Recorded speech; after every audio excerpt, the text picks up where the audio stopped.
Bienvenue dans la saison 2 de Vibrer votre vie professionnelle, le podcast qui impacte positivement les femmes et les hommes dans leur carrière.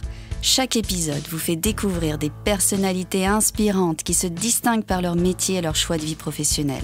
Je suis convaincue que vous ressentirez l'énergie que chacun des invités met dans sa vie et je suis certaine qu'ils seront une source d'inspiration pour que vous puissiez avoir à votre tour envie de vibrer votre vie professionnelle. Alors, bonne écoute!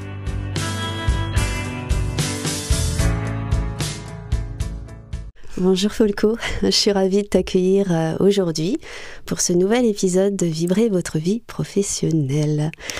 On va parler de toi, de ton parcours. Je suis vraiment ravie que tu puisses se partager avec tout le monde. Et puis surtout, on va parler de quelque chose qui est un élément important pour toi. Un souffle vital, une énergie vitale, c'est la créativité qui a bercé en fait tout ton parcours jusqu'à aujourd'hui. Ça a bercé aussi l'écriture parce que c'est un fondement chez toi en fait. Je me trompe peut-être, mais tu le diras après. Absolument, entre autres, mais oui. Et vraiment, c'est la quête en fait de la créativité depuis que peut-être tu es né, je ne sais pas. Tu vas pouvoir nous le partager aujourd'hui. Alors, j'ai réfléchi en fait hier et je me suis dit, mais comment je vais définir Folco ? Et en fait, il y a deux mots qui sont venus. Je les ai notés, c'est explorateur créatif. Est-ce que ça te va ? J'adore, j'aime beaucoup. Alors j'adore parce que vraiment, ces deux mots te définissent, au-delà de la bienveillance que tu véhicules, de ce qui émane de toi. Parce que la créativité, c'est aussi ça, c'est le positivisme que je perçois. Et la bienveillance, voilà. Je voulais te le dire. Si c'en a une du gomme, tu vas me faire rougir là. Là, je sors du cadre parce que c'était pas noté. Je te présente officiellement, d'accord ? Ok, très bien. Alors, tu es Folco Chevalier, explorateur créatif, donc là c'est moi qui le dis, mais entrepreneur né depuis le début avec des expériences salariales également. Écrivain de 2 livres, donc on a parlé de l'écriture et de la créativité, c'est ce qui te définit. Écrivain, donc auteur de 2 livres, je les donne là, maintenant tout de suite, c'est Le Chant des Anges, pour pas me tromper, et Au-delà des apparences, qui ont eu des succès. Tu es conseiller en édition, conseiller en écriture, et tu te tournes aujourd'hui, et c'est ce que tu m'as dit, vers la chanson. Donc tu écris des chansons et aussi tu fais, quelque part, tu vas devenir slammer. Voilà. Okay. On va entremêler ça avec l'écriture, avec la poésie. On va en parler aussi un petit peu, c'est que tu es aussi l'homme de l'ombre d'un podcast qui est quand même très connu aujourd'hui en France, qui est Métamorphose. L'homme de l'ombre parce que tu fais tout tourner, tu fais tourner les rouages, et tu es le directeur du développement de ce podcast. Exactement. Comment on en arrive là ? Parce que en fait, tu es quelqu'un avec de multiples facettes et la créativité baigne vraiment ton univers. Qu'est-ce qui t'a amené à ça, en fait ? Je pense que ce qui m'a amené à ça, c'est justement cette volonté d'explorer, cette curiosité, en fait. Donc, et cette curiosité vis-à-vis du monde qui m'entoure, et aussi vis-à-vis de moi-même. Donc, et qui m'a toujours animé. Donc, et cette curiosité, je dirais, elle m'a toujours amené à m'intéresser à énormément de choses, à être toujours à l'affût de nouveautés, beaucoup de nouveautés. Donc c'est pour ça que je travaille aujourd'hui dans les technologies, dans le digital, maintenant depuis 20 ans, on en parlera, mais...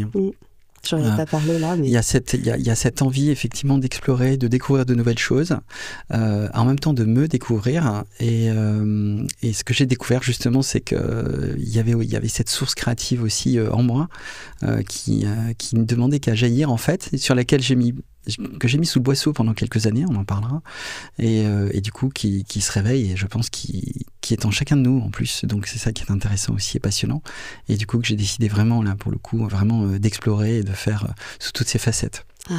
Et c'est quelque chose que tu as depuis que tu es né finalement. Je pense qu'on est tous créatifs depuis qu'on est né en fait, donc, mais c'est vrai que ça s'est manifesté chez moi, donc assez rapidement quand même. Il y a des personnes pour lesquelles ça va mettre beaucoup de temps, et toi vraiment dès ta plus tendre enfance en fait c'était quelque chose d'important. Je pense que quand on est enfant, on imagine beaucoup de choses. Donc la créativité, déjà, c'est se connecter à l'imagination, je pense. Donc on est tous très imaginatifs. Après, c'est qu'est-ce qu'on fait de cette imagination? Donc est-ce que ça reste dans nos têtes ou est-ce qu'on la concrétise, on l'amène dans la matière? Et pour moi, la créativité, c'est un peu ça. C'est ce geste, finalement, qui amène l'invisible dans le visible. Et ça, je l'ai toujours fait. J'ai toujours adoré imaginer des choses, mais aussi construire des choses par rapport à cette imagination. Des cabanes, évidemment, faire des maquettes, je me suis mis à faire des films de science-fiction, écrire des pièces de théâtre, tout ça quand j'avais, je sais pas, 8-10 ans en fait. Et voilà, et ça m'a vraiment, ça m'a amené une joie incroyable, quoi, parce que tout est possible. J'adore. Et on y va en plus, surtout à cet âge-là, on y va sans tout ce qui arrive après quand on commence à devenir adolescent et adulte. Donc voilà, on fait pas, il faut pas, tu n'es pas capable de ça, etc. On est capable de tout quand on est enfant. Et ça, c'est vraiment génial. Donc, ce berceau créatif de mon enfance, il m'a énormément nourri, même si après, je suis passé par d'autres phases dont on parlera. C'est intéressant ce que tu dis, parce que justement, je pense que du coup, dans ton parcours, alors je vais parler de tes parents, c'est pas prévu, mais je pense qu'ils t'ont amené aussi à utiliser cette créativité. Finalement, ils t'ont pas fermé, ils t'ont laissé exprimer cette créativité dès la plus tendre enfance, en fait, quelque part. Oui, c'est vrai. Ça, ils m'ont amené effectivement à me permettre de l'exprimer, et de la faire rayonner. J'ai organisé des pièces de théâtre avec toute la famille, etc. Oui, bien sûr. Ah, j'adore. Bien sûr, ça c'était vraiment quelque chose de bien. Mais à un moment aussi, ils m'ont dit, il faut quand même que qu'est-ce que tu vas faire aussi de ta vie et quel est le travail que tu vas faire. Donc il y a aussi un peu ça aussi, cette ambivalence aussi entre effectivement ce qu'on s'autorise à faire et puis le monde extérieur et beaucoup de choses qui viennent à un moment peut-être rendre un peu des choses un peu plus sérieuses entre guillemets, que justement de faire de la créativité et développer une activité comme ça. Très intéressant. En fait, ils t'ont mis un cadre, mais ils ne t'ont pas dit ne fais pas. En tout cas, ils t'ont quand même laissé t'exprimer. C'est ça, exactement. Ouais, exactement. Alors que souvent, on peut éteindre sa créativité parce qu'on va nous dire ne fais pas. Exactement. Ne va pas dans ce sens-là. Et c'est pas vraiment là où tu vas peut-être gagner bien ta vie. Ou voilà, je mets ça entre guillemets, mais souvent ça peut arriver. Et du coup, ça peut nous éteindre et éteindre notre créativité. C'est vrai. Voilà. Alors, comment tu définis finalement la créativité pour toi? Donc, tu as dit l'imagination, ça m'apporte de la joie, mais au-delà de ça, en fait, c'est... Je pense que la créativité, c'est un mouvement, en fait. C'est vraiment un mouvement. C'est un mouvement où on puise de l'inspiration, on puise dans l'inspiration, dans son intuition aussi. C'est pas pareil. Pour moi, l'intuition, c'est vraiment justement le monde invisible, se connecter à quelque chose au monde des idées, quelque part. Et on prend ça, et ensuite, après, effectivement, on le travaille. On a cette matière qui est à disposition, quelque part, qui est extraordinaire, qui est infinie. Donc, c'est des idées. Après, ça peut être de la matière. Après, ça peut être n'importe quoi. C'est un geste qu'on commence à faire, même sur une feuille. Et de là naît quelque chose, en fait. Voilà. Donc, pour moi, c'est ce mouvement, c'est ce flow, en fait, qu'on a assez régulièrement. Je pense qu'on a beaucoup d'idées. Il y a beaucoup de choses qui nous traversent la tête. Donc tout l'enjeu, c'est d'arriver à bien les capter et d'être ouvert à ça. Donc ça nécessite d'être dans des conditions peut-être un peu particulières pour justement arriver à capter, à discuter avec les muses, en fait, qui ne demandent qu'une chose. Donc elles, c'est vraiment se servir de vous, de se servir de toi, pour t'exprimer. Et ça aussi, je pense, quelque chose qui est important aussi concernant la créativité, c'est qu'on n'est pas à l'origine de la créativité.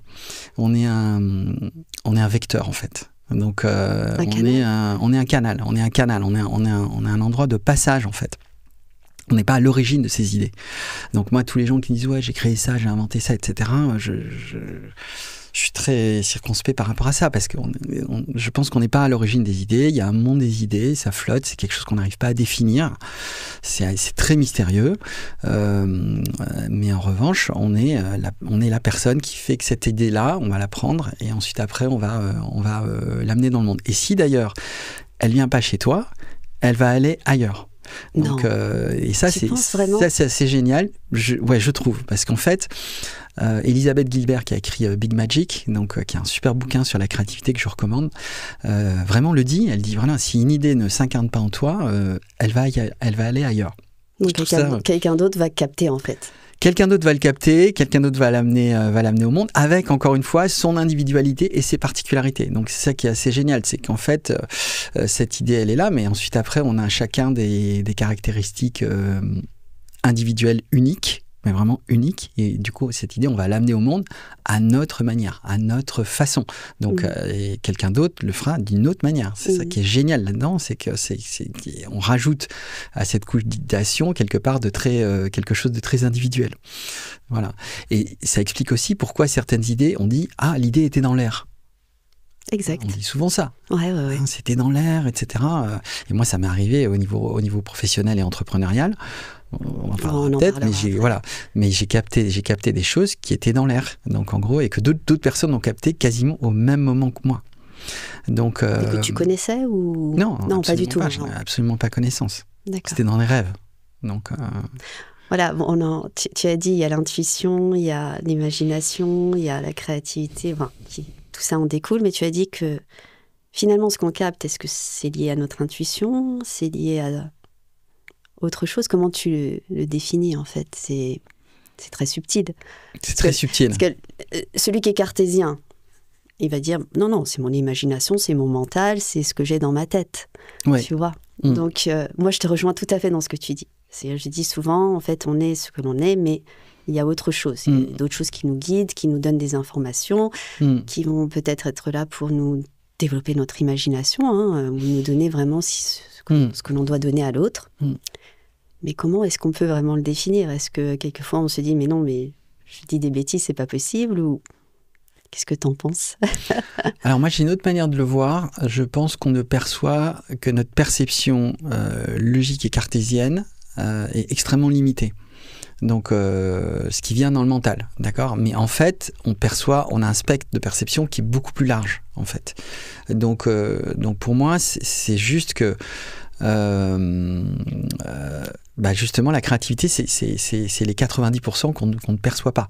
D'accord? Donc, c'est les idées, c'est des choses dans la rue, par exemple, qu'on regarde, mais auxquelles on ne fait pas attention, qui arrivent dans notre subconscient, qui vont commencer à mariner. Tout ça, ça va se mélanger de manière incroyable. Et à un moment, paf, ça remonte dans le conscient, et c'est là où on commence effectivement à le faire, à écrire, à le rendre dans la matière, à le rendre dans la matière, etc.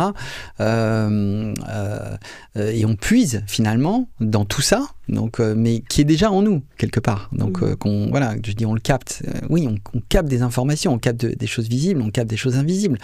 Il y a énormément de choses qui circulent. Donc tout ce qu'on capte nous en tant qu'individus, donc qui constitue peut-être 95% de choses qui sont complètement inconscientes, quand on se met à créer, quand on est dans ce process, c'est là qu'on a une matière incroyable pour commencer à puiser dedans. Et tout l'enjeu, c'est justement d'ouvrir ce canal au maximum.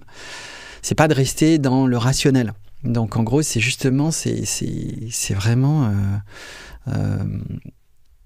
ouvrir les portes, quoi. C'est rester, ouvrir les portes en soi. Connecté à son environnement, ouvrir les portes en soi. au monde, exactement. à autre chose. Ouais, ouvrir les portes en soi, se faire confiance et laisser les choses quasiment se dérouler toutes seules, parce que c'est vraiment ça, quoi. J'adore. Donc quand on fait ça, c'est génial, parce qu'on dit mais c'est dingue. Moi des fois j'écris des choses, je suis dans un état second quand j'écris, donc en gros j'écris, puis je me relis le lendemain, je dis mais comment j'ai pu inventer ce truc? Même quand je relis mes bouquins, ça m'arrive rarement, mais quand je relis mes romans, je dis mais attends, j'ai écrit ce livre ou pas? J'avais une question là-dessus, justement, sur les livres, où en fait je te disais mais en fait comment c'est venu ça aussi? On en parlera, on en parlera. Justement, tiens, comment c'est venu en fait? Parce que tu t'es levé un matin, alors justement, tu t'es levé un matin et tu t'es dit c'est bon, j'écris ce livre. C'est comme ça que ça s'est passé ou pas? Non. Ça s'est pas passé comme ça. Ça s'est passé comment alors? Ça s'est passé qu'en fait, si on en vient un peu sur mon parcours créatif, moi je me suis j'étais créatif quand j'étais enfant, ça c'était génial, j'aimais faire plein de choses, j'aimais bouger, j'aimais danser aussi. Voilà, la danse ça c'est génial, c'est un moyen créatif aussi extraordinaire parce que c'est la libre expression aussi.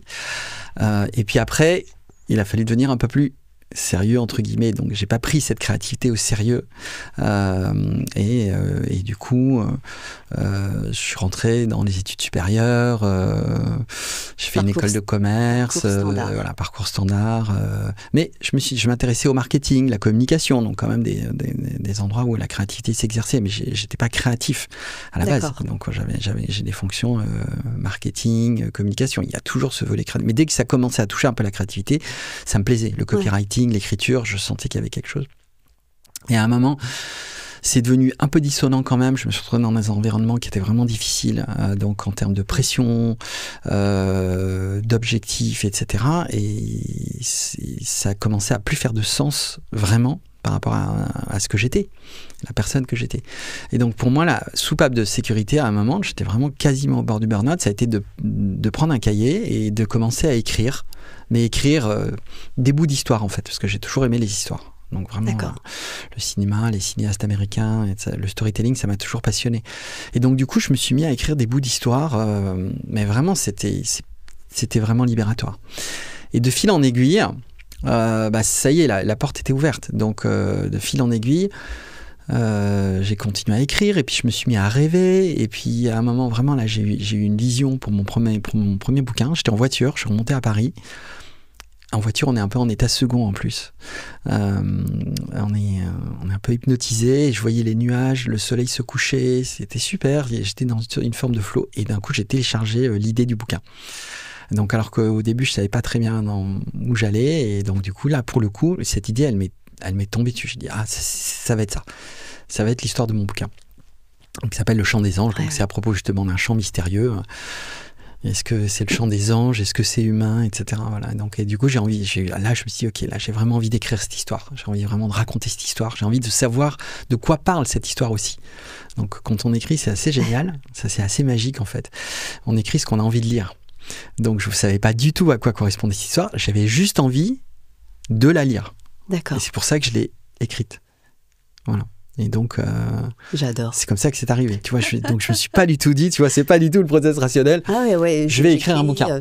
Voilà. Là, que ce sera ça, les protagonistes seront ceux-là. Non. Donc j'ai laissé les choses émerger. Et après, j'ai alterné entre des phases effectivement de très dans le flow où j'écrivais, et puis des phases où je structurais.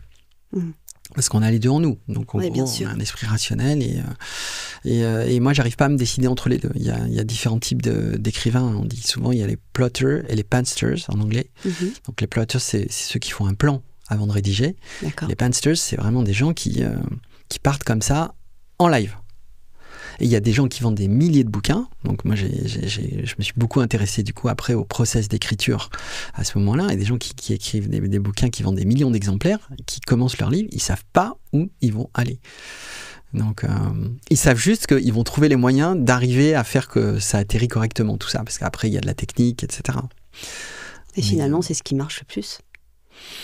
Je crois qu'il faut trouver son flow, c'est tout. Donc en gros, il faut trouver son flow. Donc moi, j'ai alterné entre les deux et j'alterne encore entre les deux. Donc j'aime bien avoir un peu une idée de là où je vais. Mon deuxième livre, il y a quand même un dénouement à la fin. Donc il y a un twist. Là, c'est au-delà des apparences. À la fin, par-delà des apparences, ouais. Donc il y a un twist à la fin, donc qui est là. Donc il fallait quand même que je sache un peu où je vais pour révéler le twist final et pour vraiment entretenir le suspense. Mais après, entre les deux, j'ai laissé les personnages s'exprimer, je les ai laissés vivre, j'ai laissé en fait, des rebondissements arriver, quoi. Tu écrivais ce qui venait, voilà. Exactement. J'adore. Là, c'est magique. Ah oui, ouais, c'est magique, on peut le dire en fait. Ouais. C'est ce que je dis souvent, t'es guidé en fait. Voilà, c'est mon expression souvent que je vais dire. Ou alors je vais dire, voilà, c'est destiné, c'est comme ça vient, voilà. Tu vois, ce podcast, Vivrez votre vie professionnelle, moi un matin je me suis levée, je dis en fait si je vais faire ça. Au début je dis non, mais quand même. Alors ça c'était le côté un peu rationnel qui prend le dessus, mais Sandrine, mais qui es-tu, mais ça va pas. Et au final je fais allez, laissons-nous porter par le mouvement. Et au final ça a été très fluide. Génial. Et il te mène à des endroits que tu n'aurais jamais imaginé. Il me mène à toi aujourd'hui, il faut le croire. Tu vois, c'est fou. J'adore. Des rencontres géniales et tout. Donc... J'adore. Et en plus, on parle de créativité, de c'est un acte créatif, là, ce que tu fais. Ah, merci. Ah bah oui, j'espère que ça, en tout cas, que ça contribue à inspirer des personnes. Et, tu vois, même les personnes qui vont t'écouter là, qui vont se dire, qui sont très rationnelles, ils vont se dire, tiens, il y a autre chose. Peut-être que maintenant, il faut que j'écoute autre chose. J'écoute mon intuition et l'environnement et tout ce qui se passe. Ça demande que ça. Je pense qu'on sera beaucoup plus équilibré et joyeux quand on équilibrera ça aujourd'hui. Donc vraiment, je pense que c'est un facteur de joie. On est de manière innée créatif. Julia Cameron dit dans son livre qui est vraiment génial, Libérez votre créativité. Je ne sais pas si tu l'as lu. Je n'ai pas lu, mais je connais. En fait, on est tous créatifs. On ne s'autorise pas à être créatif.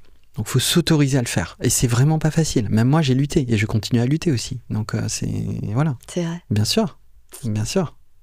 Donc, alors, tu as parlé de ton expérience en entreprise, quelque part. Après, ça s'est manifesté, la créativité s'est manifestée un peu en même moment pour écrire. C'est ça. L'entreprise, justement, la créativité, est-ce que tu penses qu'on l'utilise bien dans les grands groupes, les multinationales, etc. Moi, j'ai des expériences, je dirais pas vraiment, mais ça dépend des fois. Qu'est-ce que t'en penses ? Alors moi, j'ai été dans peu de multinationales, donc j'ai commencé ma carrière chez Procter, mais voilà. Ensuite, après, j'étais plutôt dans des sociétés plutôt de taille moyenne, qui sont plutôt des environnements dans lesquels je peux plus m'épanouir, parce que justement, il y a plus de marge de manœuvre pour arriver avec de nouvelles idées. Voilà, donc et très souvent, même les entreprises dans lesquelles j'étais, c'était vraiment, il fallait créer des nouveaux produits, etc. Donc c'était vraiment super. Dans les entreprises, je pense que la créativité, elle est indispensable. Les entreprises ont besoin d'innover, d'aller de l'avant. De toute façon, la créativité, c'est un vecteur de croissance. Donc, je pense que c'est le sens de la vie de manière générale. On est là pour croître, on est là pour se développer. Donc, et comment on se développe ? En innovant, en recombinant des choses, en créant des nouvelles choses. Je pense que c'est vraiment dans l'ADN, dans le tissu de la vie, de manière générale. Une entreprise qui n'innove pas, qui ne va pas de l'avant, au bout d'un moment, elle va se faire dépasser par un concurrent qui va arriver avec quelque chose de plus innovant. Donc ça, c'est très important. Après, ça se décrète pas, la créativité. Donc, et dans les entreprises, il y a beaucoup de choses qui se jouent. Il y a de la hiérarchie, il y a des systèmes en place, il y a des structures en place. Voilà, et ça c'est normal parce que l'entreprise, elle se doit aussi d'être résiliente et de survivre aussi. Donc il y a ce double mouvement entre vraiment, je construis un système qui est bien huilé et qui est clé pour assurer mon développement, ma survie, ma résilience, d'accord. Et en même temps, il faut que je continue à évoluer. Et c'est ça qui, je pense, qui est difficile dans les entreprises. C'est pour ça qu'elles font appel aussi à des cabinets, à des boîtes à l'extérieur, etc. Moi, j'étais associé dans une agence qui faisait du design thinking.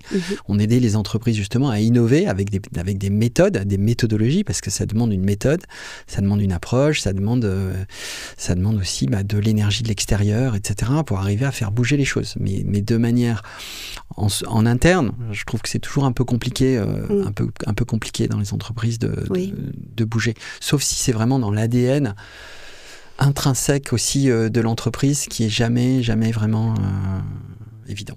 Voilà. Moi, je te rejoins totalement dans ce que tu dis. C'est-à-dire, je l'ai vu aussi, c'est-à-dire que on va demander à des personnes, donc des collaborateurs, des salariés, d'être imaginatifs. On va mettre en place des workshops. Peut-être que des idées vraiment incroyables vont sortir de ce workshop. Et au final, en fait, de par la complexité de l'entreprise, de son organisation, du cadre qu'il faut respecter, des aspects financiers, etc., en fait, finalement, cette créativité ou ce qui aura émergé ne verra jamais peut-être le jour parce que ça ne correspond pas au cadre et aux règles de l'entreprise, ou en tout cas aux besoins qui sont souvent plus orientés sur l'aspect financier que sur l'aspect moins concret financier de l'entreprise. Nous, ça faisait partie un peu des points de warning. La question, c'est est-ce que le COMEX est impliqué là-dedans ? Est-ce qu'il y a vraiment cette envie ? Mais ça peut même décider en top-down, en haut, mais ça va avoir du mal à descendre en bas parce qu'il y a des résistances, ou alors quand c'est en bas, ça a du mal à monter aussi, parce que le système, c'est difficile de le faire bouger, quoi. Donc la clé, ça serait que le dirigeant de l'entreprise soit très créatif et ne recrute que des personnes créatives autour de lui pour peut-être faire avancer les choses. Mais bon. Compliqué aussi. Il faut aussi des bons. Il faut aussi des personnes qui fassent tourner aussi la boutique, qui soient bien structurées aussi. C'est des mécaniques d'horlogerie aussi, les entreprises. Donc, il faut arriver à avoir les deux. Je pense qu'il faut cultiver les deux. Je pense que c'est vraiment ça. Et moi, en tout cas, c'est ce qui caractérise aussi mon parcours, je pense en tout cas. C'est que justement, j'ai cultivé aussi les deux et j'essaie de mêler les deux aussi dans tout ce que je fais. Donc, la créativité, c'est pas de la créativité débridée aussi. Pour écrire un roman, il faut de la rigueur, il faut de la discipline, il faut de la structure. Donc sinon le livre il va pas s'écrire, donc à un moment tous les jours il faut s'y mettre, qu'on soit inspiré ou pas inspiré d'ailleurs. Donc on s'y met et en fait quand on ouvre la porte, les muses arrivent, donc c'est ça qui est génial. Mais voilà, ça demande aussi énormément de structure. Toutes les grandes œuvres créatives ont été faites parfois dans la sueur, parfois dans les larmes aussi. C'est au niveau cinématographique, c'est pareil, enfin partout. Donc il y a quand même ce double mouvement. C'est un juste équilibre à avoir en fait. Exactement. Et toi, tu es l'explorateur créatif équilibré. Je vais dire ça comme ça. J'essaye. J'ai une question, on parle de plus en plus de l'IA, intelligence artificielle. Alors la créativité là-dedans, question tag. À ton avis, qu'est-ce que ça va devenir? Est-ce que l'IA va reprendre le dessus? Est-ce que on va servir encore à quelque chose? Je pense qu'on se trompe de débat en fait. Donc en gros, moi j'ai 2 points de vue très clairs là-dessus. Le premier, je pense qu'on est dans le même mouvement qu'au niveau créatif, que quand la photo est arrivée par rapport à la peinture. Donc la photo est arrivée, on a dit ok, on a trouvé le moyen de représenter le réel de manière ultra réaliste. On peut pas aller plus loin. Donc en gros, c'est terminé. Les peintres, c'est terminé, qui eux voyaient le réel d'une certaine manière, etc. C'est terminé. Ça va tuer la peinture. C'est fini. C'est la fin de l'art. Donc il y a quand même ce mouvement. Oui, bien sûr. D'accord. Et bon, 150 ans plus tard, aujourd'hui, la photo, il y a toujours des peintres et il y a des photographes incroyables qui ont utilisé ce médium de manière incroyablement créative pour en faire quelque chose. D'accord. Et donc ça m'amène à mon deuxième point. Encore une fois, ça n'est qu'un outil. Donc en gros, c'est un outil de plus, d'accord, au service de l'humain, d'accord, pour que l'humain puisse s'exprimer, déployer, et même de manière plus générale. Encore une fois, même ressentir de nouvelles choses, de nouvelles émotions. Pourquoi on crée aussi? On crée pour être vivant aussi. Donc au final, c'est juste ça. C'est même pas pour... on crée pas pour... moi j'écris parce que ça me fait... déjà, je m'éclate quand j'écris. Donc en gros, je suis dans mon monde, etc. On a envie que ça soit partagé. Mais si on commence à faire quelque chose pour que ça soit vu ou partagé ou que ça ait du succès, etc., d'abord, on sait jamais. Donc voilà. Donc le sens n'est pas là, quoi. L'ego est à l'œuvre là, et honnêtement, on ne sait pas. C'est vraiment un mystère. Donc il y a plein de succès, il y a plein de choses qui à un moment se débloquent en termes de succès, puis il y a d'autres choses, tu as des choses merveilleuses qui sont faites et qui voilà. Donc c'est le mystère de la vie, mais on le fait déjà pour soi. Et donc pour moi, l'IA, c'est ça. C'est justement ça. C'est d'abord, ça va jamais être la fin, ça va jamais tout remplacer. Et c'est un outil formidable pour les gens qui sont créatifs, continuer à explorer des choses incroyables, imaginer des choses incroyables. C'est un super assistant. On peut brainstormer, imaginer, combiner des choses, etc. C'est ce process. Donc moi, je dialogue énormément. Je travaille beaucoup avec les outils d'IA visuellement et je dialogue énormément avec ça. Et ça m'intéresse pas du tout que ça remplace mon travail. Moi, ce qui m'intéresse, justement, c'est de créer. Donc... Mais tu arrives à le combiner aujourd'hui dans ton travail, par exemple? Oui, bien sûr. Bien sûr. Pour moi, c'est du fuel. Je suis jamais à court d'idées. Si je suis un peu coincé, je demande à l'IA ou je soumets mes idées. Je suis en mode brainstorm. Donc, c'est comme si j'étais dans une forme de moi, je l'appelle la secrétaire. Je vais sur ChatGPT. Je dis, je vais demander à ma secrétaire ou à mon assistant ou voilà, mon petit allié du moment... pour m'aiguiller sur un sujet. Voilà, exactement. Mais encore une fois, c'est un starter. Ça permet de démarrer quelque chose. Et aujourd'hui, quand même, c'est quand même pas très créatif. Donc, ça ne fait que régurgiter des choses, etc. D'accord. Donc, pourtant, si tu mets... Alors, moi, je l'ai fait. Tu mets une photo de toi et tu lui demandes de rajouter derrière un environnement, une forêt ou autre, il va le faire. Oui. Enfin, l'outil le fait. Non, mais ça, il va le faire, d'accord. Mais qui lui demande de le faire? Donc c'est toujours toi qui es aux commandes. Exact. En fait, c'est juste un outil. Tu as raison. En fait. C'est vraiment. Mais pourtant, ça suscite pas mal de peur de beaucoup de métiers. surtout dans le conseil, ou en tout cas où on se dit on va être dépassé par les événements, parce que finalement la plus-value que je vais apporter moi en tant que conseiller, je sais pas, dans certains domaines, par exemple pourquoi pas les avocats ou autres, là où tu vas retrouver toutes les règles de droit et directement, finalement l'usage ne sera plus là, on va plus me consulter parce que la personne va tout trouver sur ChatGPT ou autre. Mais bon, là, on sort du cadre de la créativité. On sort du cadre de la créativité, et je pense que de manière générale, c'est le sujet de mon deuxième roman aussi. Hein, donc c'est vraiment, je pense que ça nous interroge, nous, sur qu'est-ce qui fait de nous des humains, en fait. Qu'est-ce qui nous définit en tant qu'humains aujourd'hui. Donc, et je pense que ce qui nous définit en tant qu'humains, c'est des qualités d'empathie, des qualités de communication, notre créativité. C'est pas la technicité, c'est pas savoir des choses par cœur, etc. Donc, et ça, je pense que l'IA nous amène finalement aussi, comme la base un peu va être remplacée ou facilitée. Ça veut dire que nous, il faut qu'en tant qu'humains, on soit pas des robots. Le problème, il est là. C'est qu'en fait, si on est des robots, on va être remplacés. Ça, c'est clair. Donc, en gros, si tu définis par ta technique, il y a forcément une IA qui va faire mieux que ta technique. Mais on est beaucoup plus que ça. Donc, en gros, on est... C'est ce que je disais récemment. Il faut être dans l'être. C'est-à-dire qu'on va aller chercher chez toi ce que tu es, la vraie personne. Exactement. Et peut-être que finalement, on nous amène aujourd'hui à émaner véritablement qui l'on est, au-delà des apparences ou de la technique, méthode. Exactement. Moi, j'en suis convaincu. Donc, ça veut dire qu'on va travailler notre rayonnement personnel, il faut travailler notre empathie, il faut travailler nos capacités à nous connecter, notre capacité à aimer, notre capacité à créer. Donc, tout ça, c'est l'enjeu qu'on a, je pense, aujourd'hui. Et donc, il ne faut pas avoir peur, au contraire. Il faut embrasser ça parce que c'est génial. On va peut-être même se dégager du temps pour ça. Mais soyons plus humains. Donc, c'est le problème. Et c'est vrai qu'on est dans une société où, effectivement, les entreprises déshumanisent, on est sur des process, etc. Donc, ça nous amène quand même à redéfinir un petit peu, et ça, c'est peut-être le thème de mon prochain roman, la manière dont notre société est structurée, la manière dont les entreprises sont structurées, etc. Parce que c'est un Big Bang. Mais pour le moment, on n'arrive pas à le voir.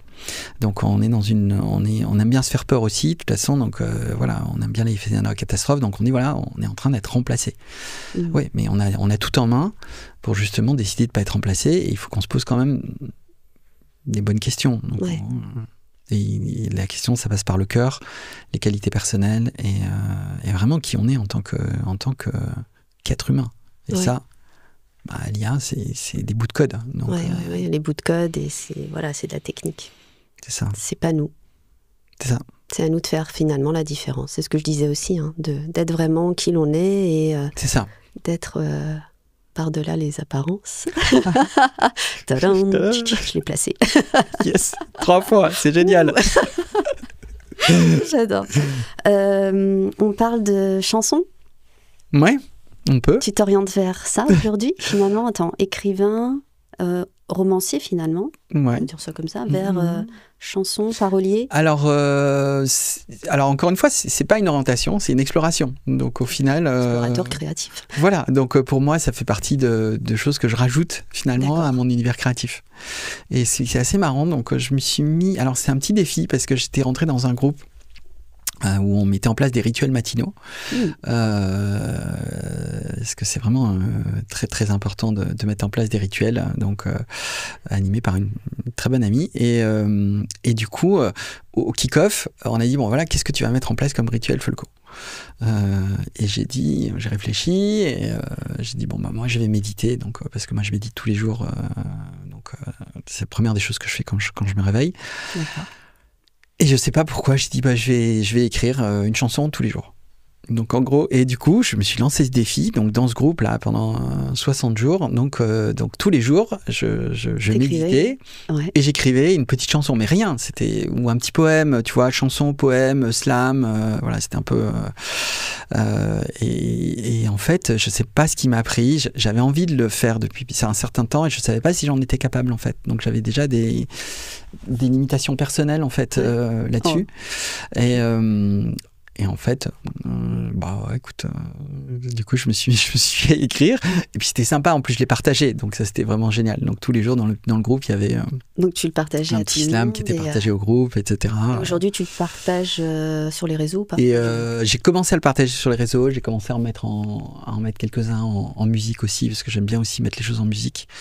Donc, plutôt sympa. J'en ai un autre là sur le cœur, là, qui est vraiment très sympa. C'est juste donc, de l'écriture ou... Parce que tu m'as dit, tu t'orientes vers le slam aussi. Et du coup, tu le verbalises. C'est-à-dire que là, tu n'es plus vraiment que... Tu es dans l'écriture, mais après, tu le transmets. Avec ma voix. Avec ta voix. Oui, exactement. Et la résonance que ça peut avoir. Parce que la voix a sa résonance énergétique. C'est ça. Et après, il y a la mise en scène aussi, je pense, parce que je crois que ça fait partie un peu... C'est comme de la poésie, en fait. C'est ça, exactement.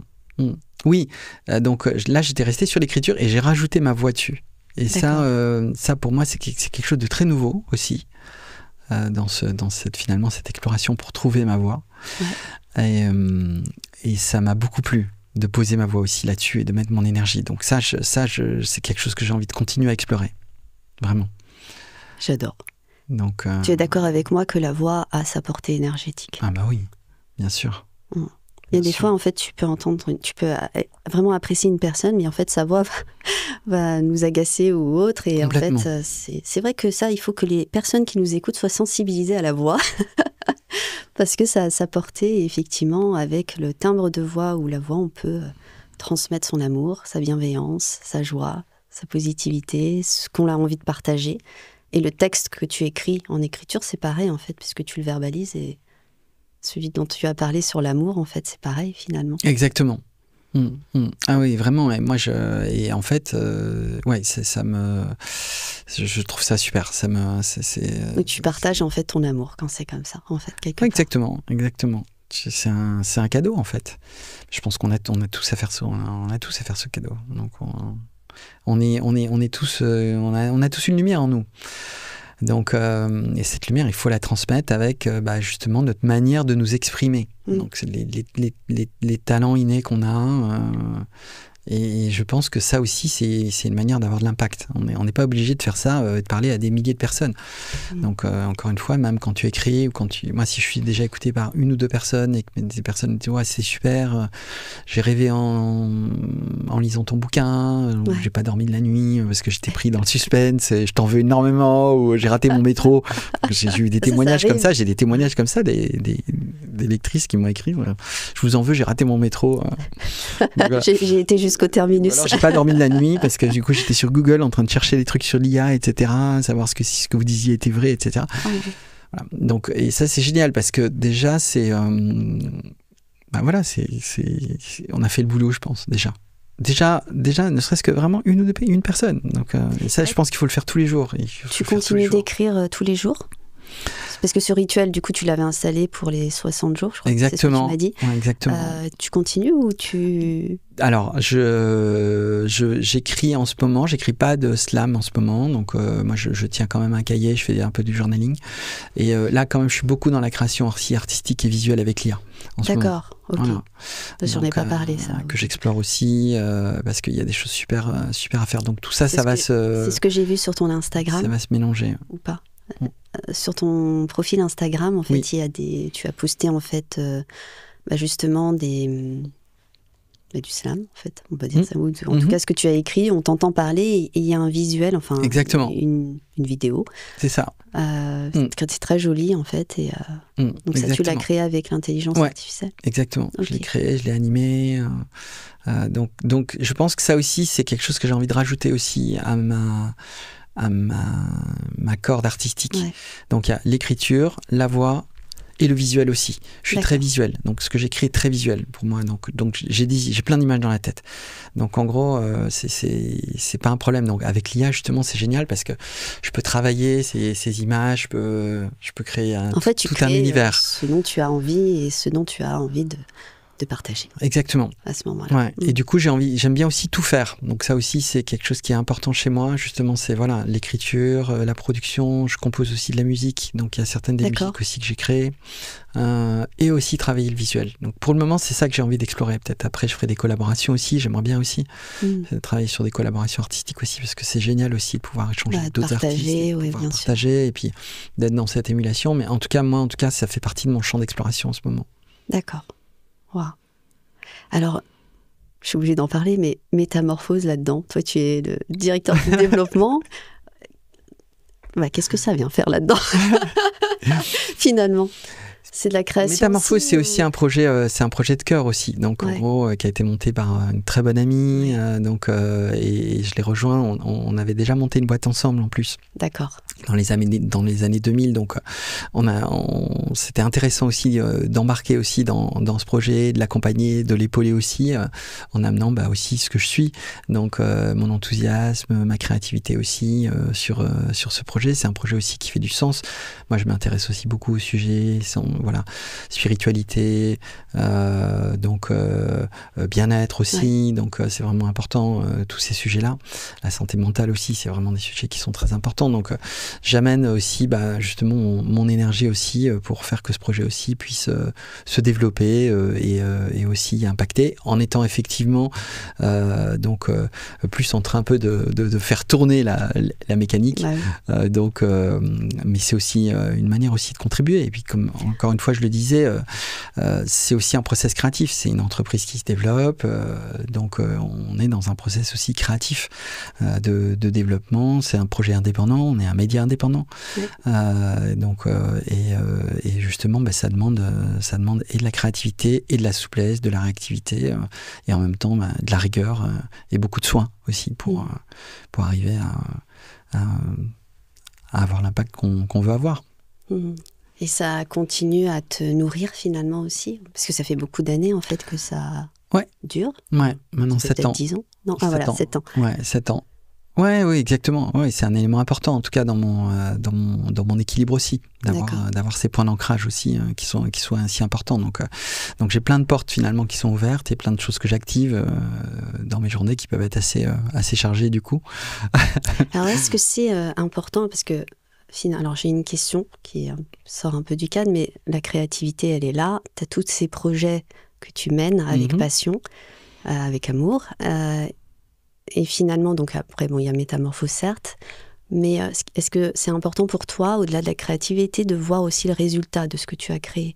C'est-à-dire l'impact que ça va avoir. Est-ce que ça te nourrit aussi? Ou est-ce que c'est juste je crée, j'aide, etc. Mais finalement, il y a un résultat derrière. Toujours. Voilà. C'est important, ça, pour toi? Enfin, c'est quelque chose qui vraiment te nourrit, en fait? Qu'est-ce que tu mets dans le résultat? Finalement, alors après, basiquement, sur un podcast comme ça, voilà, c'est le fait d'inspirer les autres. Donc là, il y a un résultat qui est peut-être un peu moins palpable, parce que c'est j'inspire les gens, ils vont m'écouter, etc. Après, quand on rentre dans le monde plus rationnel, on va dire, c'est le taux d'écoute, c'est les résultats associés derrière, etc. Est-ce que ça, quelque part, ça te nourrit aussi, ou voilà? Alors, dans le monde de l'entreprise, il faut des indicateurs. Donc, il faut des objectifs, voilà. Donc ça, c'est des choses qui sont vraiment importantes aussi, qui permettent de voir où est-ce qu'on va, et où est-ce qu'on est, et où est-ce qu'on a envie d'aller. Donc, après, franchement, je pense que ce qui est important surtout, c'est l'impact qu'on peut avoir, quoi. Donc en gros, et encore une fois, oui, il y a des métriques qui peuvent effectivement dire, voilà, moi j'ai vendu tant de milliers d'exemplaires de mon livre, etc. C'est super, mais l'important surtout, c'est l'intention qu'on avait initialement, et puis ce que ça a pu donner comme résultat chez les gens. Ouais, l'inspiration. Voilà. Mais ce qui est important, je dirais, c'est dans le process créatif, c'est déjà de partager, d'être déjà dans cette logique de partage. Il y a beaucoup de gens, par exemple, qui n'osent pas donc exposer ce qu'ils font. Donc, en gros, il y a déjà ce step qui est vraiment important. Donc, il y a un super bouquin aussi qui a été écrit par un auteur qui s'appelle Austin Kleon, et ça s'appelle Show Your Work. Donc, montre ton travail. Déjà, montre ton travail. Et il y a aussi une phrase qui m'interpelle beaucoup, qui dit: si tu as envie d'écrire quelque chose, quelque part dans le monde, quelqu'un a besoin de l'écouter. Et ça, tu dis, ah, ça c'est intéressant. Ouais. J'ai mis le silence exprès. C'est bien. Ça, c'est intéressant. Parce qu'en fait, on n'est pas encore sur, encore une fois, oui, tu peux avoir de l'impact, etc. Tu peux toucher beaucoup de monde, etc. Mais c'est peut-être que juste, il y a une personne qui a juste besoin d'écouter ce que tu as besoin de lui dire, quoi. Ouais. Tu vois, donc, il y a effectivement tout ça, ce jeu, effectivement, d'objectifs, etc. Mais il y a aussi quelque chose de beaucoup plus large aussi sur juste faire ta part, en fait. Donc, et franchement, ta part, elle commence déjà par écouter, partager. Et après, on voit. Et après, la vie fait le boulot. Ouais. Tu peux faire des choses, mais tu peux pas tout contrôler. La vie fait le boulot. Donc, en gros, et d'ailleurs, quand tu écoutes, la vie fait déjà le travail. Donc, encore une fois, tu n'es qu'une partie de l'équation. Ça aussi, c'est vraiment important. En tout cas, moi, c'est vraiment ce que j'ai appris aujourd'hui. C'est-à-dire qu'on est souvent, et c'est normal. Je pense à moi, je suis là, c'est moi qui fais ça, etc. Ouais. Mais en fait, on n'est rien. On est juste un animal parmi d'autres animaux sur Terre. Je suis désolé. Donc, en gros, et on fait partie d'un écosystème global. D'accord, mais on fait partie d'un écosystème global. On est que une partie de l'équation. Donc, et ça, je pense, c'est vraiment très important d'avoir ça en tête, de se décentrer un peu. Voilà, on est souvent très auto-centré. Te décentrer et de se dire, voilà, je fais partie de ce mouvement global. Comment je suis dans ce flow. Dans ce flow, ouais. Et c'est beaucoup plus agréable parce qu'on n'a pas à s'occuper de tout non plus. Donc aussi, ça libère. Je ne vais pas m'occuper de tout, mon marketing, etc. Oui, très bien, je fais du marketing, je fais de la com, etc. Mais oui, c'est important. Il faut le faire, d'accord. Mais il y a peut-être il y a plein d'autres choses qu'on ne maîtrise pas. Donc, qui vont faire que ça va marcher ou que ça ne va pas marcher. On peut pas, on n'ingénière pas le succès. On dit, ouais, je vais copier, etc. Non, sois original, fais ce que tu as envie de faire avec ce que tu es. Fais-le bien, fais-le de manière professionnelle, fais-le selon les règles de l'art, donc renseigne-toi sur les règles du jeu, etc. Joue le jeu, d'accord ? Évidemment, de la meilleure manière qui soit, mais sois un peu relax quand même par rapport à ça, quoi. J'adore. Non, tu vois ? C'est bien. Mais j'adore, au moins c'est cash, on dit les choses. C'est vrai, exactement. Et il retient encore une chose, c'est mon point de vue. Hein. C'est que finalement, c'est l'intention du démarrage qui est la plus importante. C'est le pourquoi tu le fais. C'est ça, exactement. Donc ça doit partir de nous, ça doit nous nourrir, et ça doit nourrir éventuellement aussi l'autre, en espérant, voilà. Mais surtout l'intention est d'être finalement peut-être le plus pur possible dans cette intention-là. Juste de transmettre, de donner, et avec amour, finalement. Et puis attendre les résultats, s'il y en a ou pas derrière. Voilà. Bon, s'il n'y en a pas, c'est peut-être que l'intention, dès le départ, elle était peut-être pas bonne, je ne sais pas. Non, justement, tu ne sauras jamais. Donc au final, parce que peut-être que ça, selon toi, ça n'a pas marché. D'accord ? Ouais. Tu dis, ça n'a pas marché. Donc, mais ok, mais qu'est-ce qui n'a pas marché ? Enfin, qui es-tu toi pour dire que ça a marché ou que ça n'a pas marché ? Honnêtement, vraiment, à un moment, c'était quoi tes critères de succès ? D'accord, c'est tes critères de succès selon toi. D'accord, mais peut-être que ton livre, je te dis, il a été lu par une personne, ça a sauvé sa vie, elle t'a pas écrit, etc. Ou je sais pas, ça l'a inspiré, ça lui a donné envie de faire. Tu sais pas en fait quelque part, tu vois. Donc il y a cette forme de détachement aussi qu'il faut avoir aussi. Ça amène à la question de l'échec en fait. Des résultats. Oui, absolument, absolument. Comment tu gères en fait l'échec ? Il n'y a pas d'échec. J'adore. Merci. Il n'y a pas de succès, il n'y a pas d'échec. Ouais. Enfin, oui. Il y a du succès, il y a de l'échec.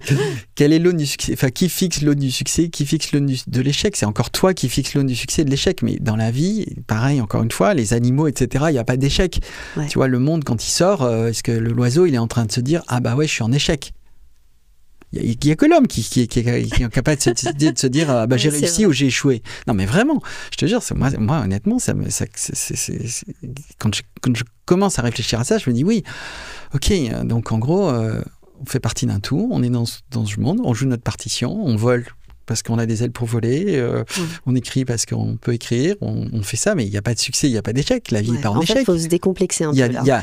Il y a des tentatives, des expérimentations qui font qu'effectivement, mais le truc n'est pas dans le flow. Voilà.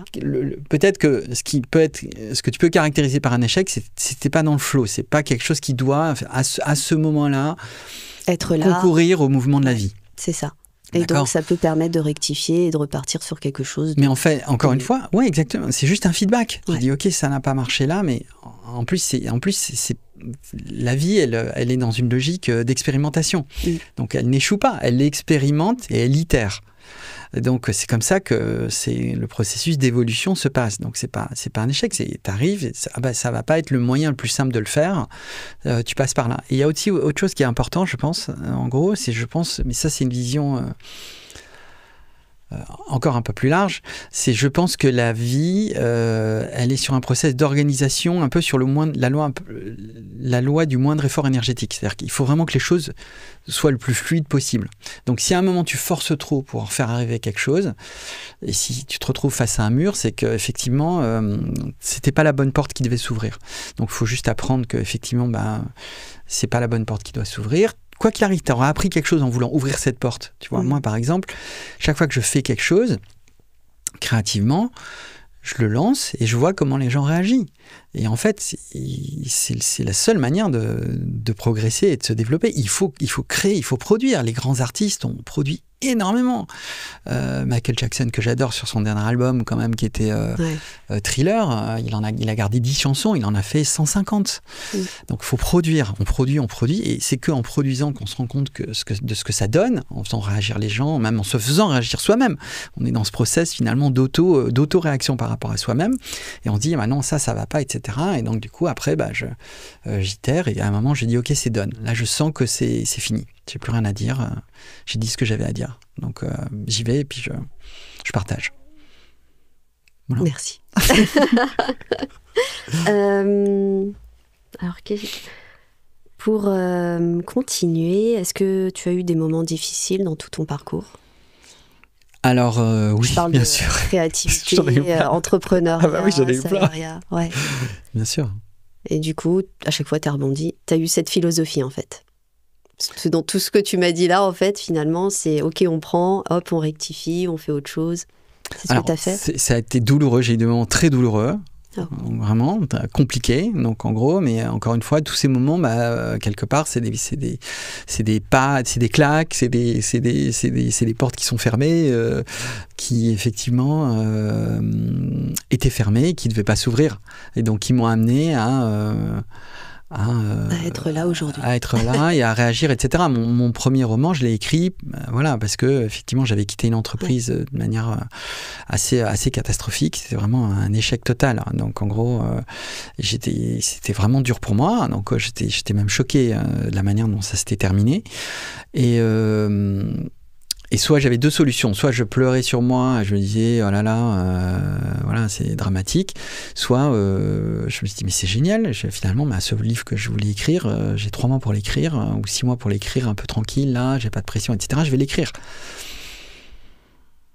Donc voilà, donc les situations difficiles, elles mènent toujours à quelque chose de beaucoup plus grand derrière, etc. Après, il faut pas rester angélique non plus. Et ces situations difficiles sont difficiles, donc elles sont délicates, elles sont douloureuses, et donc ça demande de la résilience. Donc ça, il faut travailler sa résilience.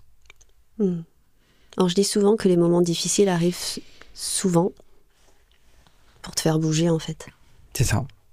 Parce que t'es pas au bon endroit, en fait, ou alors tu mets de la résistance, tu sais au fond de toi que tu dois bouger, faire autre chose, alors ça peut être professionnel, personnel ou autre, hein.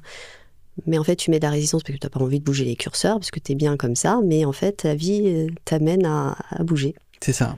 Exactement. Tu confirmes ? Voilà, ah ouais, non, mais je confirme. Complètement. La vie, elle dit non, attends, c'est bon. Et puis, si tu comprends pas le truc, elle va te pousser de plus en plus fort. Donc, mais on est câblé pour survivre aussi. Donc, c'est normal. On a peur. Et c'est normal. Donc la peur, c'est une partie intégrante aussi de notre vie. Il faut pas la rejeter. Encore une fois, il faut l'embrasser. Il faut la regarder dans les yeux et dire ok, très bien, je te vois. Il faut même l'accueillir, la peur. Dire ok, je te vois. Tu vas prendre dans tes bras. Dis, viens là, je te fais un petit câlin là. Je t'attendais. Ok, viens, je t'attends. Ou tu regardes dans les yeux et tu dis de toute façon, toi, tu vas pas tu dégages, je vais passer. Donc on a peur, mais il faut y aller, quoi. Donc feel the fear and do it anyway, on dit en anglais. Donc sans la peur et fais-le quand même. Et moi, quand j'écris, c'est pareil. Quand je poste un truc, c'est pareil. Donc à chaque fois, il y a ce truc. Et au bout d'un moment, après, tu t'habitues et tu le fais. Et tu vois qu'en fait, le monstre que tu avais encore une fois en tête, voilà, c'est rien. C'est le magicien d'Oz. C'est juste un petit magicien là qui est caché quelque part, qui est un petit bonhomme, etc., qui est un petit cricket, d'accord, et qui te faisait tellement peur dans ta tête, etc. Donc aussi, le principe d'action, il est intéressant aussi, parce qu'effectivement, le meilleur moyen de vaincre la peur, c'est d'agir. Ouais, ça, je suis d'accord. Et tu te rends compte qu'en ayant agi, déjà, tu as débloqué le système, tu as mis du mouvement, tu as mis de l'énergie, tu t'es remis en action. Et après, la vie, encore une fois, fait le boulot. Tu vois ce qui se passe. Donc, j'adore. Toi qui utilises donc ta créativité tous les jours, quel meilleur conseil tu donnerais aux personnes qui nous écoutent pour qu'ils puissent le faire aussi? Alors, moi, je pense qu'il y a plusieurs points. Je pense qu'il faut quand même avoir une certaine hygiène mentale. Oh. Donc, moi, je recommanderais quand même aux personnes qui veulent développer leur créativité de baisser l'input du monde extérieur. Okay. Aujourd'hui, on est sursollicité, donc c'est du délire. Donc, en gros, les téléphones, les sonneries, etc. Et ça occupe énormément d'espace mental et ça permet pas d'écouter ce qui se passe en soi. Parce que la créativité, c'est écouter d'abord. Ouais. Donc, et le monde d'aujourd'hui, il est pas fait pour ça. Donc, on regarde, voilà, donc ça tourne dans la tête. Donc, vraiment, déjà, commencer à dire, ok, très bien, je coupe le matin, je commence pas par mon téléphone, voilà. Donc, j'essaie de baisser un petit peu ça. La méditation, évidemment, c'est super parce que ça permet vraiment de se recentrer, de se sentir bien, de faire le vide. Donc, ça, c'est la première des choses. La deuxième, c'est de le faire. Ok. Si c'est juste ça. C'est prendre un cahier et puis se mettre à écrire. Mais écrire même n'importe quoi. Donc d'accord. En gros, tu écris n'importe quoi. Tu dis, voilà, j'ai envie de me remettre à ma créativité, j'écris n'importe quoi. Je ne sais pas à quoi écrire, mais vraiment, je ne sais pas à quoi écrire, etc. Donc ça, c'est un exercice génial que je donne d'ailleurs au tout début de mon accompagnement donc, à l'écriture. Et en fait, au bout d'un moment, ton cerveau, il va en avoir marre. Et il commence à vraiment écrire. Et en fait, il va se passer des choses. Oui. Donc en gros, le truc est génial. Tu vois, donc en gros, mais pourquoi ? Parce que tu l'as fait. Parce que, encore une fois, tu l'as fait. Tu t'es juste mis en mouvement. Donc c'est ça qui est génial, c'est qu'une fois que une fois que tu avances, le monde avance en même temps que toi. C'est le principe du miroir. Et donc voilà, donc tu prends un pinceau, ça c'est la deuxième chose. Voilà, donc ça c'est la deuxième. Et la troisième chose qui est vraiment très importante, c'est surtout ne te juge pas du tout. Donc ne te juge pas. Donc en gros, et ça c'est très dur. Vraiment, le critique intérieur. Je pense que c'est vraiment l'ennemi principal de la créativité. Il y a un bouquin génial qui a été écrit là-dessus aussi. Je donne pas mal de références qui s'appelle War of Art, la guerre de l'art. Donc de Steven Pressfield, donc allusion à l'art de la guerre de Sun Tzu. Donc il renverse le truc. Et effectivement, c'est vrai, c'est la guerre. Donc c'est quand tu crées quelque chose. Il y a une guerre intérieure qui est en train de se jouer, quoi. Donc c'est quelque chose qui veut s'exprimer, mais toi tu vas bloquer le truc de plein de manières différentes. Tu vas dire je suis pas bon, je sais pas faire, et après tu vas mettre plein de mécanismes qui vont faire que tu vas pas créer. Je te donne un exemple, tu vas dire il faut que je prenne des cours d'écriture. Ah oui, je sais pas écrire, donc il faut que je prenne des cours. Du coup, tu vas prendre des cours. Ok, mais quand tu vas prendre des cours, tu vas pas écrire. Tu vas apprendre le truc, d'accord ? Donc en gros, mais qui je suis moi pour, pouvoir écrire, etc.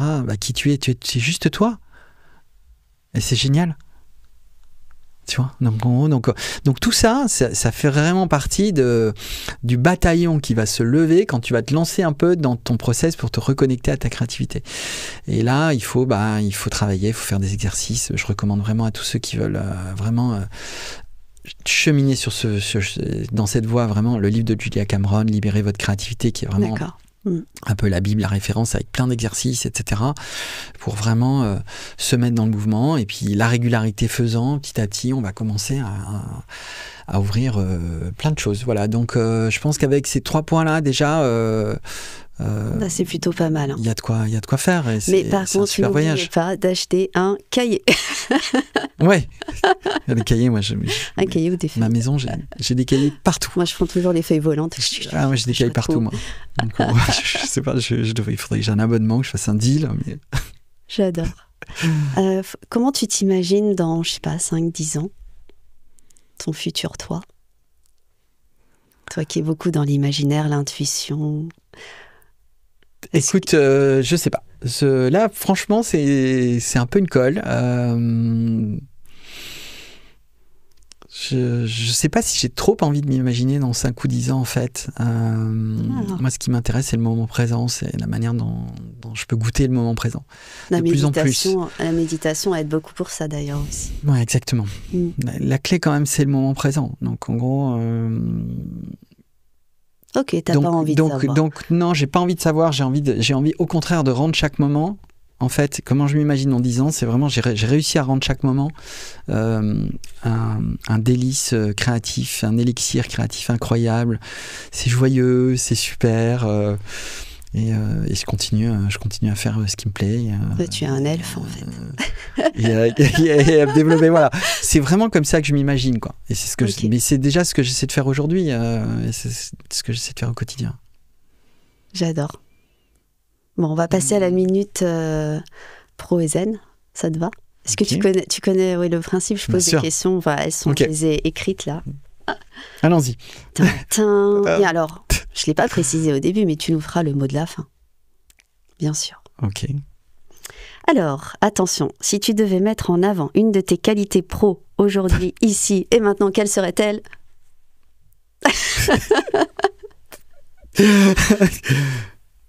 J'ai envie de te donner un joker. Oh, j'ai envie de te donner un joker. Oui, on va dire l'enthousiasme. Donc, une forme d'enthousiasme dans tout ce que je fais. Ouais, tu as la joie. Voilà. Donc, c'est une qualité personnelle, c'est pas une qualité professionnelle. Donc, mais tout ce que j'essaie de faire, j'essaie de le faire vraiment avec enthousiasme, ça c'est sûr. Enthousiasme, joie, et ça se voit dans ton regard. Ouais. Tu vois. Voilà. Si tu devais mettre en avant ton côté zen ou un rituel zen en un mot. Un rituel zen? Ouais. Respirer. Oh, je m'attendais à méditation. Non, mais respirer d'abord. Oh, la respiration, comment on appelle ça la respiration, c'est-à-dire que là, tu es vraiment dans ce qu'on appelle la partie cardiaque, c'est-à-dire vraiment monitorer son cœur et reprendre son énergie en moment de stress. Oui, c'est ça, ouais, exactement. Il y a un mot, j'arrive plus à m'en souvenir. Respirer, déjà, c'est se remettre dans le... On respire pas assez, on est en apnée, hein. Donc, déjà, respirer, après méditer, oui, mais déjà, respirer, c'est... Ok. Tout va bien. Je respire. Effectivement, voilà, tu respires, donc tout va bien.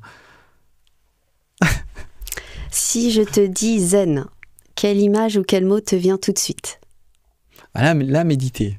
Ah, ok. D'accord. Voilà. T'es en position de lotus, là. Ouais, exactement. Position de lotus, tranquille, je ferme les yeux, je suis au bord de... Je sais pas, je suis dans la nature. D'accord. Mer, forêt.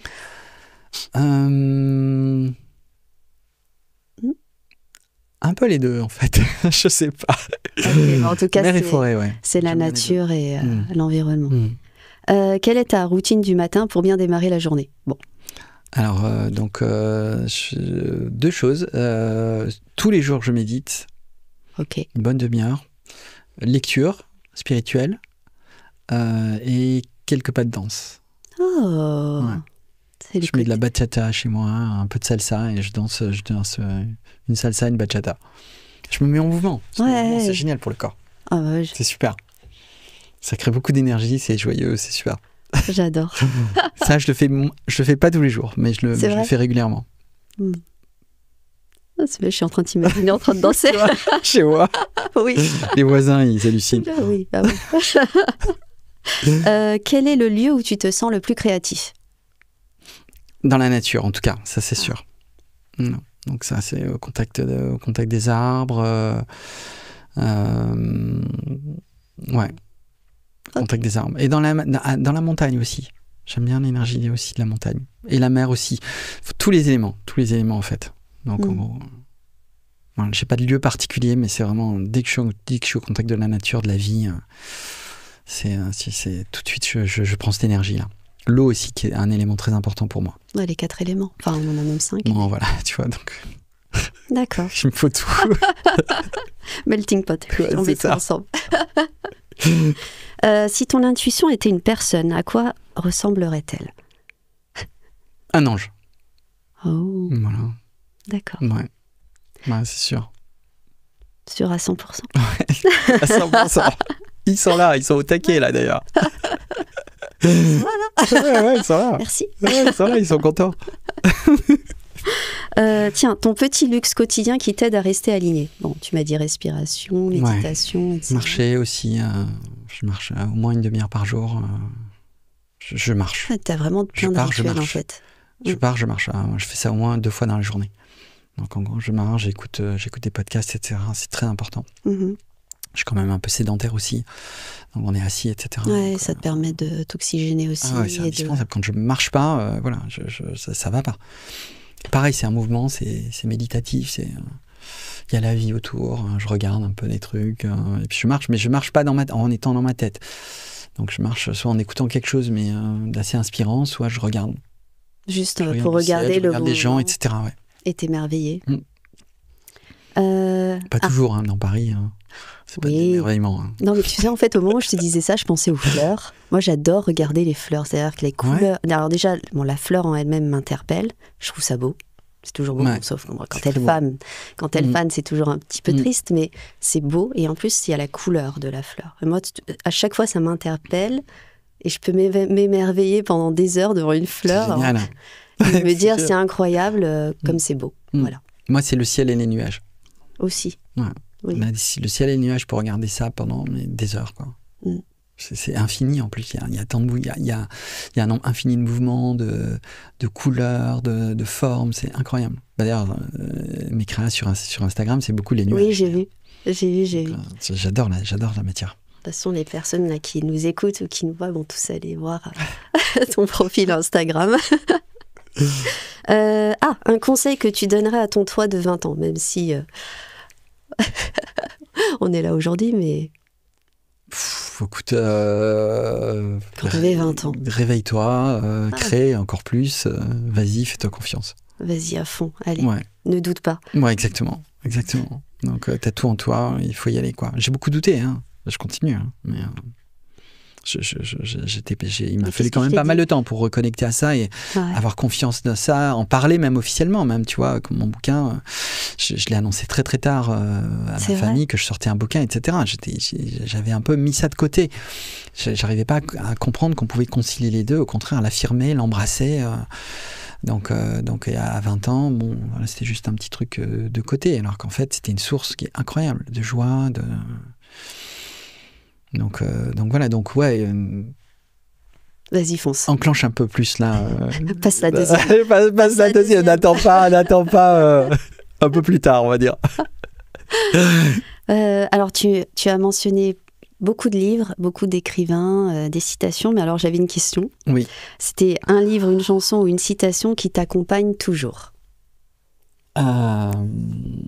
Alors, il y a quand même, c'est un classique, mais la citation du Petit Prince de Saint-Exupéry, l'essentiel est invisible pour les yeux, on ne voit bien qu'avec le cœur. Donc, voilà. Ça, c'est... en fait, ça résume pas mal de passages de toute notre interview, de notre échange. Exactement. Voilà, donc je pense que c'est ce que je peux te dire, là. D'accord. Pour finir, dernière question, si la créativité avait une couleur, quelle couleur lui donnerais-tu ? Le bleu. Alors, le bleu du ciel. Ah, le bleu du ciel, mais c'est bleu. C'est le 6e chakra, j'ai dit tout à l'heure. C'est ça. C'est la vision, c'est le visionnaire aussi. Aussi. Mais c'est le bleu, c'est l'infini aussi. Donc, il y a ce côté, c'est infini, la créativité. Ouais. Donc tu plonges et tu te reconnectes à cette part d'infini qui est en toi aussi, avec la créativité. Et ça, c'est génial, parce c'est quand même incroyable. Il n'y a pas de limite. Il n'y a pas de limite, ouais. En fait, on peut tout faire. Tu peux tout faire. Tu peux tout faire. Et je pense que c'est ce qu'on est. On a cette capacité à tout faire. On est dans un monde fini, mais on a cette part d'infini en nous aussi. Et du coup, je pense que ça, c'est ce qui fait de nous qui on est, en fait. Reconnecter toutes ces parties aussi. Ouais. Donc, il faut y aller à fond, il faut passer la 2e et être créatif à fond et ne pas se mettre de limites. Pas se mettre de limites et pas se juger, et puis s'amuser. J'adore. S'amuser. C'est un jeu. It's just a story. C'est juste une histoire, de toute façon. Si tu nous faisais le mot de la fin là, de notre échange, pour toutes les personnes qui nous écoutent, qu'est-ce que tu leur dirais là? Tadam, tadam. Soyez vous.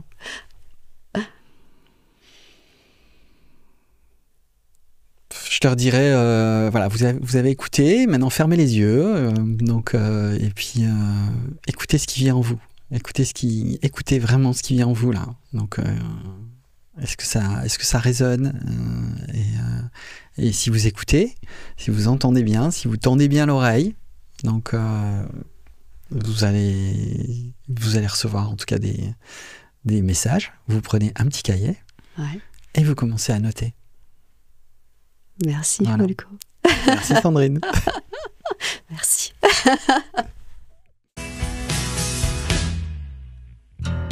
Un grand merci pour votre attention et j'espère que cet épisode vous a inspiré. Pour en savoir plus sur mes accompagnements, rendez-vous sur mon site internet frozenenco.com et contactez-moi sur mes réseaux. À bientôt.